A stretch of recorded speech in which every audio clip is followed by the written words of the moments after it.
wabarakatuh dan salam sejahtera. Saya Kasih Raisha dari Basis News TV. Adakah anda tahu Terengganu sangat terkenal dengan penyu? Apa itu penyu? Penyu ialah satu spesies reptilia laut yang tergolong dalam keluarga Chelonidae dan Dermochelidea.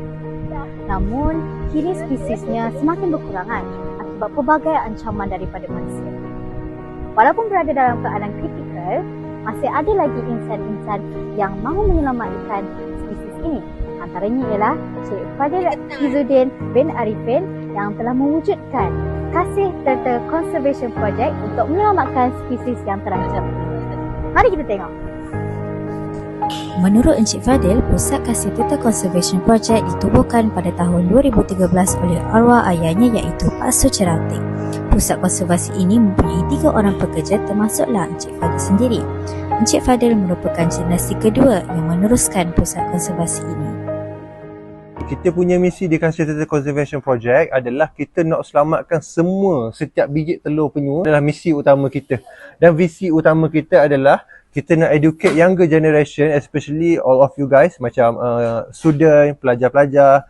Jadi, bila kita educate diorang tahu untuk ambil tindakan dan kita percaya.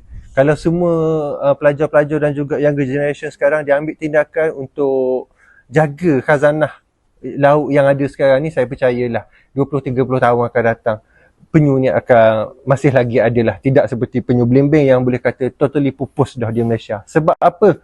Perut manusia. Orang dulu makan telur penyu banyak sangat. Sampai pupuh penyu leatherback ataupun penyu belimbing. Proses menyelamatkan penyu bermula dari pembelian telur penyu daripada penduduk setempat dan kemudiannya ditanam semula di pusat penetasan. Akar akan dipotong apabila hampir dengan tarikh penetasan agar anak penyu tidak tersangkut atau lemas di dalam pasir.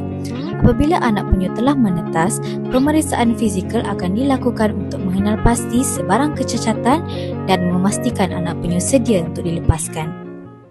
Selain dari sesi penerangan tentang penyu, pusat konservasi ini juga menjalankan aktiviti melepaskan anak penyu dengan kadar bayaran tertentu sebagai menampung kos membeli telur penyu daripada penduduk setempat.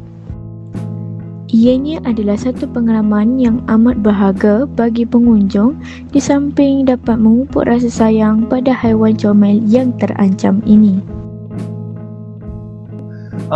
Harapan saya, pesanan saya, kalau boleh ada telur penyu janganlah makan. Bila kita start untuk against eating the turtle eggs, slowly lah benda tu akan berubah. Dan juga yang keduanya adalah jangan buang sampah dalam laut. Sebab ni bila kita tak makan tu bagus dah, tapi kalau kita buang sampah dalam laut sama je. Sebab dalam laut penyu ni untuk semua spesies penyu dia suka makan seaweed, seagrass and jellyfish.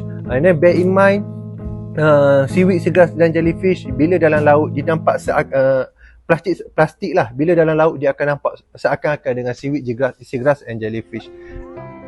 Setiap daripada kita mampu membantu memelihara penyu. Usaha kecil yang dilakukan boleh membawa kita perubahan yang besar. Antaranya ialah menjaga kebersihan pantai, mengurangkan penggunaan plastik sekali guna serta menghormati habitat semula jadi penyu. And then the last thing is, saya tidak akan merasa puas andai kata apa yang saya kongsi hari ini semua pakat dengar sahaja. Mungkin yang dengar video, yang dengar suara saya hari ini ni dia akan rasa macam terbuka hati dia untuk berubah. Tapi itu belum cukup. Tapi kalau yang mendengar ni dan dalam masa sama disebarkan lagi apa yang saya share hari ini, saya rasa saya senang hatilah. Jutaan terima kasih diucapkan kepada Encik Fadil dan rakan setugasnya atas kerjasama yang telah diberi. Semoga Kasih Turtle Conservation Project akan lebih maju dan berjaya dalam misi yang diperjuangkan. Sekian daripada kami, Basis News TV. Bye!